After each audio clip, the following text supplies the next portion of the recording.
So this is on the do's and don'ts of networking. Um, Networking is an important skill to learn if you want to get ahead in your career. It's more than just a job search buzzword. Networking has become a crucial skill that you can work for you at any stage in your career, especially when you're getting started. Um, Networking is the exchange of information and ideas to develop a business relationship. Most people think of networking as a job search tool, and it is one of the best job hunting tools out there, especially since many job openings aren't publicized. But networking can serve other purposes, like swapping insider knowledge about your field, for example, or gaining a career mentorship. Networking is an ongoing process. Solid business connections, like personal connections, take a little time to build, nor does networking stop once you've already landed a job. Even if you have your dream job role already, you can seek tips for improvement and lend a hand to others in your field. You can potentially network anywhere you meet people. Your best bet, though, is a setting where work-related conversations come naturally.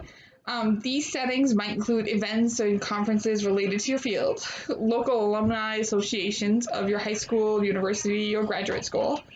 Um, excuse me. Any community or volunteer organization you participate in.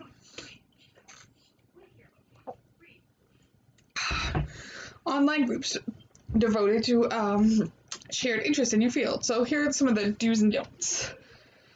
Do keep in touch with former coworkers, managers, teachers, and classmates. Maintaining relationships is an essential aspect of networking. Check in every now and then over email or the person's preferred form of contact. You can send articles they might be interested in or let them know about relevant events. The key is to let the person know they're a valued contact without monopolizing their time. If you have a friendly relationship, you can schedule an occasional lunch or coffee to catch up. Okay, so don't call them only when you need a job. One of my college professors was annoyed by alumni who didn't reach out until they needed a reference letter. I could see why. Your contacts like to know they're valued for other reasons than a step up on the career ladder. What if you have a time-sensitive request from someone you haven't talked to in a while? Be gracious and ask how they are. Mention something you learned from them or a career-related quality or skill you admire. A little discreet flattery is a nice gesture, but it serves a purpose. It lets your contact know you're approaching them thoughtfully and strategically, not randomly. So, do use social media and networking sites. LinkedIn is the gold standard of online networking. Make sure your profile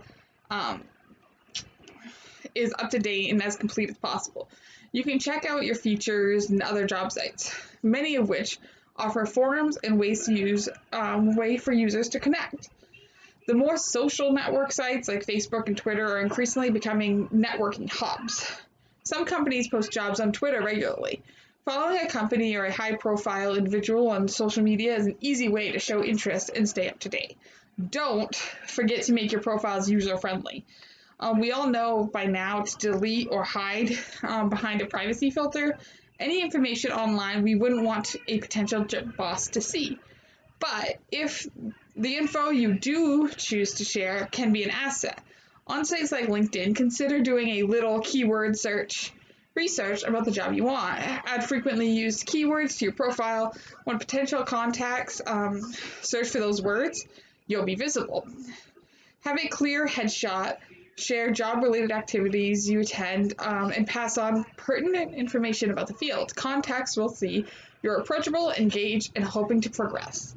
If you're not a big social media user, don't worry. This one's just one of the many ways to network efficiently. So do your homework before a conversation. Another great networking tool is the informational interview. This involves speaking with an experienced person in your field simply to learn more about their work. Informational interviews are an ideal way to start if you're looking to enter a new field. These conversations can be informal and light, but you should still be prepared. Research the company and the individual's role there. The goal is to avoid asking questions a Google search can answer. So I did this even when I was doing my PSR class. So instead of walking in there and asking everything I could learn on, I wanted to know the things that I didn't know, like particularly what her job entailed and what is something she wished she knew before she, got in the field. And every time I've asked that question, I've got a different answer. And it's actually helped my understanding of things to expect that others didn't. It makes me feel a little bit more prepared, I guess. And that actually leads into the next one. So don't be afraid to ask necessary questions.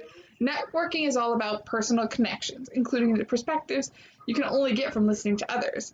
Ask the person about their journey. What interested them in their role? What's the biggest surprise they've encountered? What traits do you think someone should accumulate to succeed? Show a genuine interest and a willingness to learn. You may get some answers you didn't expect. Do respect your contact's time. So time is a valuable resource for you and your networking contact. Try to treat someone's time and attention with respect you want them to show yours. Keep emails on the short side. Follow any instructions posted with job opportunities. If someone advertises an open position on Facebook in ads, please don't message me privately about this job. Then don't message them privately. Don't limit your potential network. While you don't have to hand your business card to everyone you see, you should keep your eyes open. Valuable contacts can include people outside of your field, people at companies without current job openings, and people who seem to have less experience. You need to know who can make an introduction you need. Do look for ways to add value. At its best, networking is a give and take, a relationship with a mutual benefit. Think about what you can do to help someone else, even if they're much further along in their career than you are. Share information about an invitation they want to advertise. Read an article they've written and tell about how much you enjoyed it. Introduce them to someone else. Introduce them to someone else in the field. When you're an enthusiastic supporter of others' careers, you show you have a lot to offer as an employee yourself. Don't expect instant results. Now, people who watch the show Friends all the time might remember when Rachel, newly employed, ran into her former coworker she hadn't seen in years. He immediately offered her a job in Paris. It would be great if networking worked this way in real life. But most of us will be building friendly, ongoing relationships for months, even years, before one of these relationships leads to a job. And that's okay. The best leads come from contacts who are familiar with your abilities and trust you'll be the right person for the role.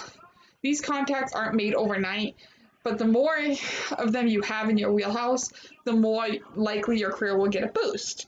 And you can pay the favor forward down the road. Networking is an important skill to learn if you want to get ahead in your career. Follow the do's and don'ts that I've mentioned to help you use networking to your advantage. So, thank you for watching.